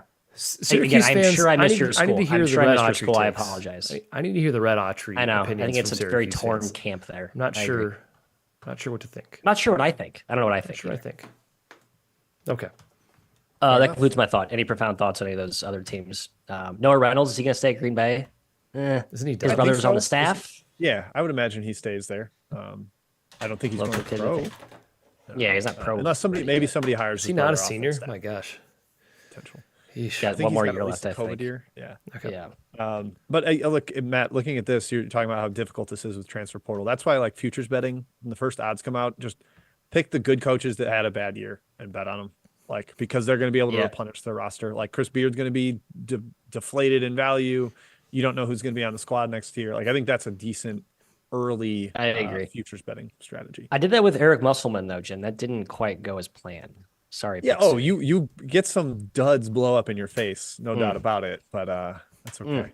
We take the hits with the successes. All right, I deleted my third thought. It's not important. I'm happy to skip it. Let's get to previews, guys. Going into game previews. Quick Saturday 6-pack per usual. Starting with another big one in the SEC. Tennessee Auburn tonight. Tennessee at Alabama on Saturday. What a week for the Vols. Matthew, the Tide laying 1 per the Ken Palm metrics here. Tennessee won by 20 in Knoxville. Does Alabama get revenge? Yes, because they're at home. And I still believe in Alabama's defense improving. Tough to make that case after you just give 117 points to Kentucky not so long ago. But we'll see what they do tonight or last night, if you listen to this on Thursday, against, who are they playing? I'm blanking right now. Tennessee's Tennessee's playing playing Auburn. Alabama's thank you. at Ole Sorry. Miss. Yeah. Ole Miss, thank you. We'll see how they do against Ole Miss. But I like Alabama. I still think this defense, kind of like the FAU thing, has upside for improvement and can play better when engaged consistently. I don't know if that's a bad take, but Yeah, I think I'll go with Alabama in this one. I know I'll be on the over in this game. I don't care what the total is. It'll be in the 160s. I don't care. I'll be on the over. Yeah, Tennessee's been big over team on the road. 7-2 to the over, plus 15 margin. Defense hasn't traveled quite as well, and I think they just play a little more at the tempo of the opponent, and Alabama's going to run Rudolph, if you will. All right, next game, Illinois at Wisconsin. Badgers reeling quite a bit in Big Ten play right now. They have struggled since a strong start to the league. Illinois, kind of hard to figure out. The Illinois enigma, Matthew, can you portmanteau those somehow for me? Enigma, something like that. That's what I'm going with. yeah, no, I think that works. Okay, well, I'm torn on Illinois, Sergio. I'm trying to process what you're saying and my Illinois thoughts at the same time. that's what I'm so my saying. That's brain's what they're an only enigma. crossed. I don't know Yeah. what to think about them either. They're hard to figure out. I think they're very good. I think they're very good. Best team in the Big Before that Ten. game at Penn State. Is Not Purdue. named They're not Purdue. better than them. not named Purdue. Not named Purdue. Yeah, that I buy. but- Yes. But this is a weird matchup. I feel like they lose this game. But I remain committed to Illinois as like a Final Four dark horse team. It's the only Big Ten team I really trust to go deep, not named Purdue, honestly. Big Ten's not that good. Yeah. I agree. I think I agree. I kind of think the Big Ten's bad. I could, Matt, you want to hate workshop saying this, ACC better than Big Ten? Maybe I'll Nah, no, looking you're at it not now there. side by side. No, I can't get there. Not quite. Okay. Wisconsin, Illinois, UNC, Wisconsin for me, Duke. too. Is Illinois the third best team of those three, Kai, real quick? What's that? Illinois, UNC, Duke. Is Illinois the third best team of those three? Yes. Duke and UNC are better. Okay. I think I agree. It's very close for me. I will say that. That's all I I could have. make an Illinois better than North Carolina case, but I I won't do it. kind of They're with Jim only- on that one. They're only I one spot know. behind in Ken Palm, and they played 4 games without Terrence Shannon. I am not warm and fuzzy with Illinois right now. I don't know. They have not looked good last couple of games, in my opinion. Defense has like vanished, Yeah. completely Yeah, vanished. Coleman of late. Hawkins stopped playing defense. I don't know. Yeah. But I think Wisconsin gets this one. Wisconsin's just bad on the road, man. They got to come back eventually here, right? 2-8 last 10 games in the Big Ten, which is nuts.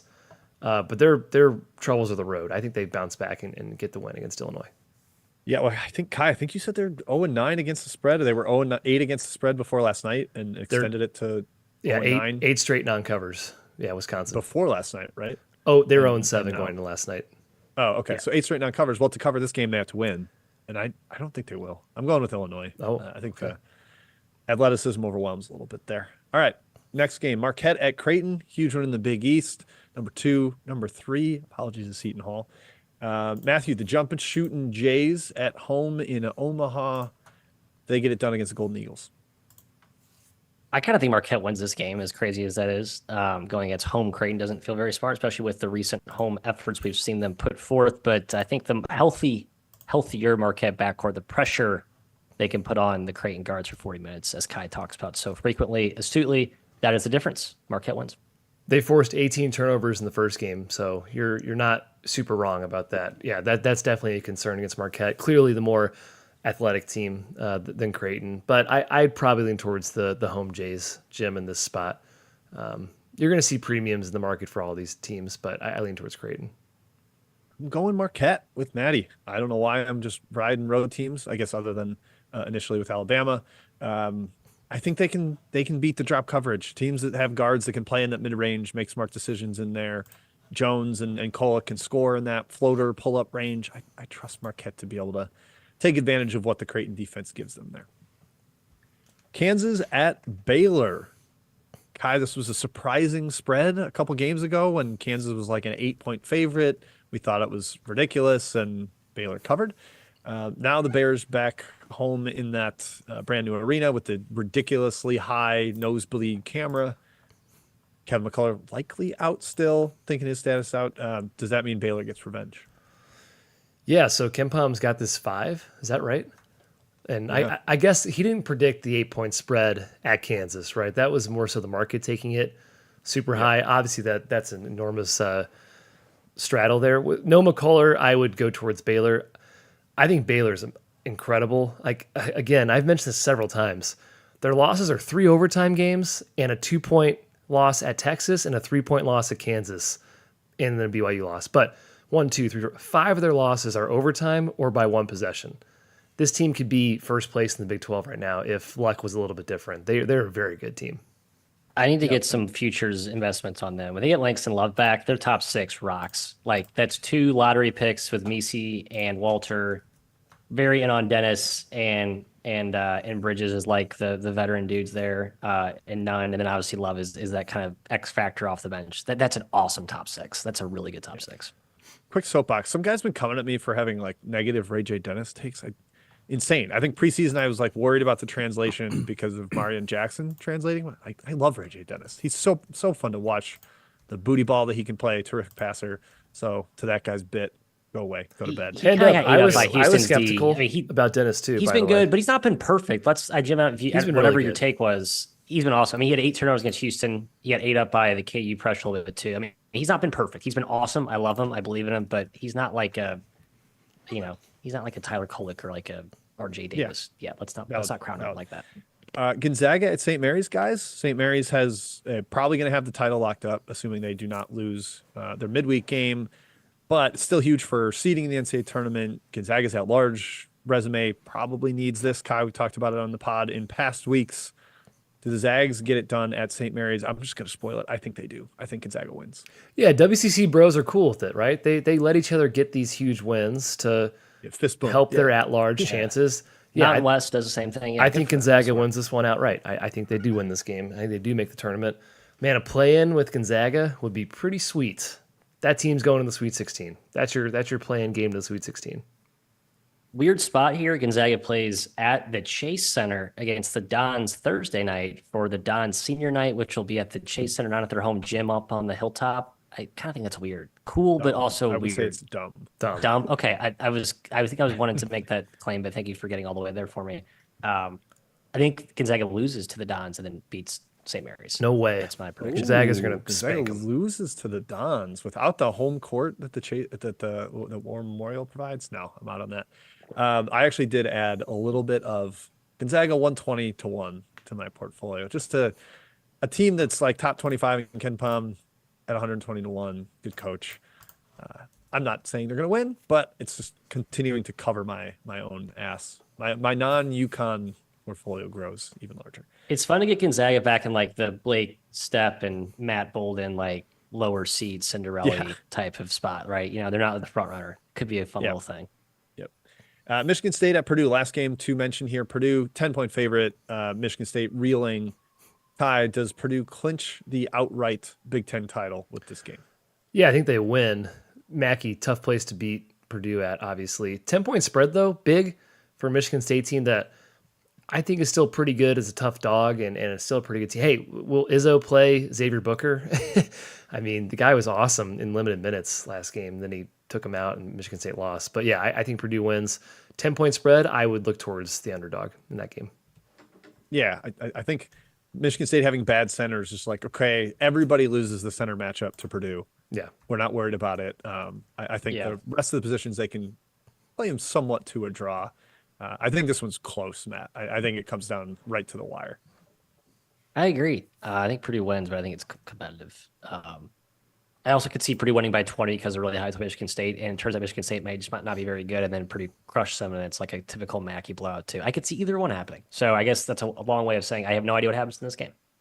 Fair enough. All right, Kai, last step on our podcast is reviews. And this is where I kick it over to you to read our reviews. Anybody still sticking around, credit to you. The very last review is a 1-star, so stick around for that one. It'll be fun. Yeah, good long podcast today, fellas. Good job. Lots of heated discussion. Hope no one clips him and puts him on Twitter out of context. Here we go. Don't you dare. Reviews. CC and Seaside says the only CBB pod that covers it all. Fantastic podcast. Thank you. Good. So he says, or she, with the coaching carousel already in motion, why don't perennial winners like Pat Kelsey, John Becker, Matt Langel, and Darian DeVries, or even Ben, it's not McCollum. Ben McCollum from Northwest Missouri State. Oh, okay. Ben McCollum get serious looks at much bigger jobs. I think they do, Jim. I think a lot of these guys are picky, number one, about where they go next. Pat Kelsey had the UMass job. He just decided to turn it down, for instance. I don't think Kelsey ain't leaving. He ain't leaving. I don't think Charles Langel, cool. like a lot of people wanted Langel to replace McKee Temple? at Temple. That was McKee at Temple. Yep. But some of these guys, I don't think John Becker gets a lot of calls. Kelsey will in the near future. I think DeVries will in the near future. But I think there's a couple of these guys are still ramping up. Yep, definitely. I think I said it when Kelsey got hired at Charleston. I was like, this could be the closest thing to East Coast Gonzaga we've seen, like mid-major that actually has incredible fan base and a lot of resources and an awesome coach, like rising way up the ranks. Money. So I wouldn't be surprised if he stays, especially if there's an A10 possibility in the cards there. I have heard that McCollum is a very abrasive personality. So perhaps that is part of why he has remained at Division II. I don't know about Becker. I think he's just really comfortable there, like happy with what he's got and the machine juggernaut that he's got rolling. Of those names, I think DeVries might move up this year, bring Tucker with him, and have a ready-made all-conference player. Yep, I like that as well. I was thinking about whose job would you rather have more than Pat Kelsey's? Like bang for buck. That's top five in country. Like put every top end Top Power five. Six premier. Like I mean, location. You got a conference you can win. You got money. You're gonna always get players. Your system works whether you have talent or not. Like man, I think Kelsey's got it going. He's I not think the making. one He's not thing making a ton of money. He's making. I mean, good money, but not relative to other High coaches. seven, high like 700, 800. He's like making close to a I million. mean, if he's sub million, there's so many coaches out there that are making 3 million to not. I think you would take that, and you would want to be in a league where you can get an at large, and it's really hard to do in that conference of Right. landmines. 1.2. Yeah, that's great. I'm sure he loves his life, Million. but yeah, he probably desires to be at a bigger job eventually. Is what I'm thinking. Power job. Okay. Yeah, I'd could he be? Would you not take $3.5 million to be Ohio State's coach if you're from Ohio like he I'd is? take it. You're from Ohio, then it would matter a little more. That's fair. Without He's the from geographic Ohio. He's like a allegiance, Cincinnati yeah, guy. that would matter. If I'm from St. Louis, I think 1.1 in Charleston versus 3 in Columbus, Ohio. Like that's a serious debate for me. I'm sorry. I know it's 2 million less. I get That's a that, lot of but money. It's triple your salary. It's always 1.1 million a year. It's a lot of Well, money. we know that Matt doesn't care about money whatsoever. I don't care about so- money. 3 million's a lot. It's a free world. So is 1.1 in Charleston. You're a king. Go make 3 million and retire in Charleston. And just retire, come back. Okay, that's the move. exactly. You go 3, you get 3, get the buyout, and go back to Charleston. Yeah, Holtman, $15 million buyout. Go live in Charleston. Hey, I heard Columbus is very You're nice, done. by the way. You're done. Columbus people. It's Okay. nice. Been there a few times. Dalderma, 1995, says most handsome college basketball podcast. Yeah, that'll do. It says my annual Weave review. Listener since 2019. Love it. He said, I'd argue that now they're on YouTube, it's the place to watch the show. Okay, cool. Yeah. Check us out on YouTube, guys. If you're just listening, leave us reviews there and subscribe. It'd be great. Okay. He also says we're in our physical appearance peak years. That's great. That's also kind of depressing because that means it's all downhill from here. Okay. Question. So UConn, Purdue, Arizona, and Houston all have had dominant stretches throughout the year, but all can be beaten by the right team on the right night. What types/styles of teams would bother each the most in the tournament? Keep up the hair game, fellas. Your barbers do fantastic work. Yes, they do indeed. Shout out Aaron, my barber. Okay. Jim, we know the blueprint for Purdue, I suppose. It's Fairleigh Dickinson. So that's taken care Fly of. around, make threes, bother their guards with pressure. I think that's Yeah. kind of it. The Houston one, I think last year's Miami is a great example. Like just an incendiary offense that can Get make the piss tough hot. shots that Miami or that Houston allows. Like you're going to get tough contested jumpers. You got to be able to make them. That's the key for them, and that's why the floor is so high with Houston. But if you run into an offense like Miami's, that's the worry. Matt, what's the UConn matchup? I don't know if there is one. There isn't. No. Are they a little matchup proof? Yeah. Yes. I think we agree that they're not as like invincible as maybe people thought they were, but I don't feel they have like a bad matchup waiting for them. I just think if they lose, they won't play well, or they catch a team like Creighton that goes 15 of 30 from 3. Like if any team plays that team, you're gonna lose. So I don't. Right. How can you predict that? On that note, I think if you go through all these teams' losses, I bet 75% of them, the opponent shot 45% or better from 3. Yeah. Yeah, Like, they don't have I any like think just like that's true. true losses, like where you got beat in a normal shooting game. That's just gonna be hard to do. Arizona see Princeton last year. Also, I would just say make Caleb Love beat you. Let Caleb Love shoot 30 times. I bet you make it a probably win half-court that game. Yeah. Yep. Shorten it the way Princeton did. That was brilliant. Okay, next review. We thank you for that review, by the way. Zyler Buchanan, 3-man weave review. He says, thank you first and foremost. You guys single-handedly got me obsessed with this sport. That's a very high praise. Appreciate that. It's high praise. Okay, thoughts on the BPI emphasis on elevation. I'm not sure I understand the BPI emphasis. Oh, I tweeted this. I can Okay. explain it. Okay. So he says worthwhile and potentially predictive for the tournament or just noise. You can pick a few protected seeds to play any particular low major champions in the tourney. Which matchups would have the most potential for upsets based on style of play? So kind of a little bit similar to the first review. But Jem, yes, BPI emphasis on elevation. Yeah, Andrew Weatherman tweeted like a study on this about how BPI, the teams that are at elevation are just all way lower in BPI's measurement. So it's basically like knocking them for home performance and crediting it to elevation rather than to the team quality. And I went through and like the elevation teams have all been really bad in the NCAA tournament. And Mountain West, Big Sky are like the two biggest fraud conferences when you get to the big dance in terms of both outright and covering against the spread. I kind of buy that elevation is overvalued by, I know Bart, Ken Palm, they're all smarter than me, and they've made models and they believe in them. But if the market is going off them and these teams are covering at like a 35% clip in the NCAA tournament, teams at elevation, that kind of makes me think that it's just not valued correctly. So perhaps BPI might be onto something. This is part of my, I'm worried the Mountain West is a fraud and is going to stink in the NCAA tournament this year. I need to look at this closer, Jim. I was going to look at the average, where's Boise usually playing their first round game? Where's New Mexico playing their first? Like they also have to travel really far to play there. Yeah. That's valid, but I did look at like their ATS record is better at elevation sites. We're like, oh, if they got to play in Spokane or Salt Lake City or Denver or Boise, their ATS record's better. Yeah. So. They also wasn't there a bracketing rule that they put instilled where you can't travel more than like 2 or 3 time zones now and play at like a certain time? Was that a thing or not a thing? Not that I'm aware of, but not heard of that. Okay. That'd be tough. I think they try to be conscious of it, I think, now, because there were a couple of instances where I think 10 or 15 years ago, I need to look where it was like, San Diego State playing at like 8 a.m. local on an East Coast in like Greensboro or something stupid. I think they should do that if they can avoid it. I think they should look at that. I just think in reality, that's probably not done. Yeah. All the things they miss with their bracketing, surely they're not catching stuff like that consistently. Well, and a lot of bracketing rules end up putting you in like you don't have many choices when you're actually building out the site of brackets. You don't end up with a lot of choices. The rules end up dictating most. Yep. I'm very much a show of choose your own adventure and a bracketing snake. I'm sold on that idea. Okay, last review. It's a 1-star review. We read these, but usually I can respect some opinions. I don't know why you feel so passionate to leave a 1-star review. It doesn't matter. Okay, so this reviewer, though, it's strange because we don't know what they're talking about. NBA reviewer 12345, first of all, is the username. This is all it says. Look at their record in the app. They were negative 35 ROI until 2/12/2024, and then they stopped putting picks into the app. Cry emoji, cry emoji, cry emoji. Hilarious.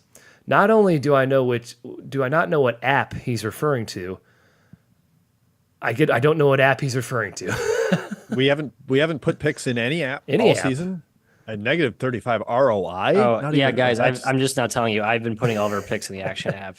You guys have no idea. It's been I even looked at that out of panic. I'd be like, did somebody come here? I and Jim suck is the name of the handle, and it's your guys' like face welded together and like a loser.